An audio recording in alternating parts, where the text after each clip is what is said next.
Patrick. Ini apa nih? Ini ya sih. Jadi tak bukan geli.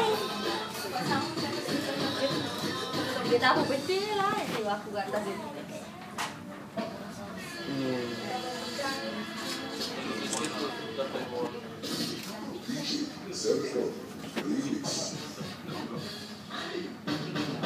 Ikan tu, jadi estetik. Ada ikan yang muncul lah. Ni apa ini? Ada dua ikan pun tu. Rock ni. Besar.